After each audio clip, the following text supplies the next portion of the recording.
Competition. It can be found at the core of all social interactions.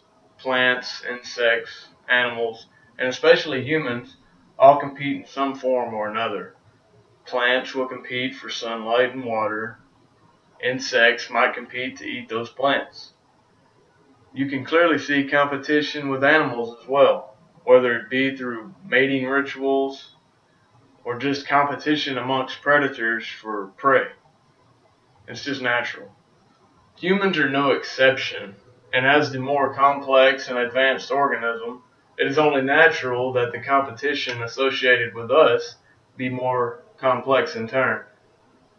Our competition goes beyond the simplicity seen with other organisms, like animals competing for real estate in close enough proximity to a water hole, or just for various prey in the area that might be limited by carrying capacity. We as humans have moved past this by adapting. Our competition is far more sophisticated, but it's not always civilized. For example, we may compete in the Olympics to strengthen our feelings of nationalism, or we may compete for a position at a law firm, or as a more extreme example, we may go to war. War is serious and ugly, and being humans, we can't help but find ways to adapt and overcome in order to achieve an advantage to make us more prone to win. In war, you do this by gaining fire superiority. And one of the most extreme and effective ways to do that is by employing chemical agents. So now I want to delve into history a bit to uncover and disclose how exactly chemical weapons came to be and how their use has shaped history. So let's start by going to the genesis of chemical weapons. During World War I, there was an influx of new weapons technology, including faster, more efficient rifle platforms and the first truly practical and reliable machine guns. These new weapons, combined with old battlefield tactics, led to a gridlock on the battlefield and produced the infamous trench warfare associated with World War I. As the gridlock ensued, many men ended up dying with no true progress being felt. Armies sometimes would advance a mile or less over the course of many months. So imagine that you are a leader or a general of one of the nations involved, and your men are dying, but nothing is really coming from it. Naturally, you would try to change your strategy, adapt to the situation, so that you could find some success. Enter chemical weapons. The first uses of chemical weapons were in the form of gases. Chemical agents had been around for a little while at that point, but never really used with great success. Tear gas had even been used on the Eastern Front by the Germans against the Russians, but there were no significant results.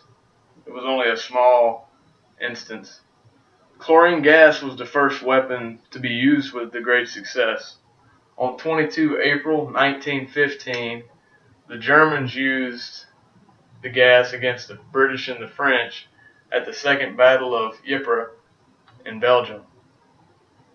10,000 British and French troops were affected. Over half died as a result of the gas within the first 10 minutes, and another 2,000 were taken prisoner of war. By the end of World War I, there were over 1 million casualties caused by use of gas and chemical agents alone. So after the devastation caused by chemical agents in World War I, most countries were hesitant to put them into use again. Though most of the superpowers continued to stockpile and develop chemical agents, there were no instances of its use being implemented throughout World War II or the Cold War era.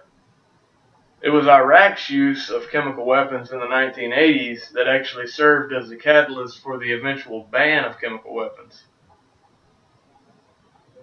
Iraq used chemical agents against Iran, and the early 1980s, and then in 1998, Iraq used uh, various nerve agents and gases against the Kurds.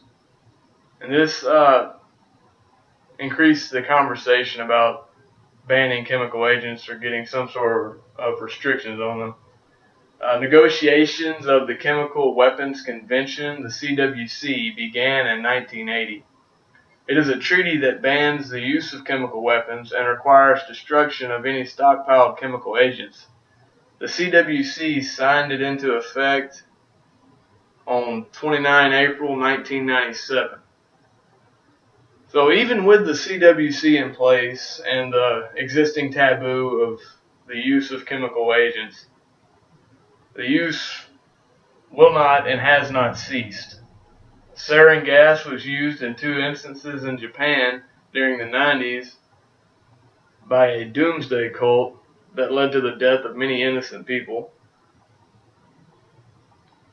Terrorists also pose a significant threat because if they are able to manufacture or attain chemical weapons, they can pretty much use them however they want to and will use them however they want to because they do not recognize treaties. They're rogue entities, and most of the time they're trying to advance some radical agenda, and as such they're not deterred by any taboos. But it's not just terrorists that cause concern.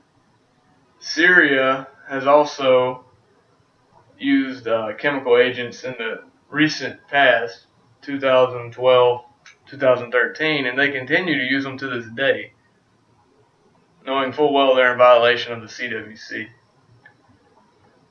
So in conclusion, this short speech was meant to inform you of the origins of chemical warfare and how history has been and continues to be shaped as a result.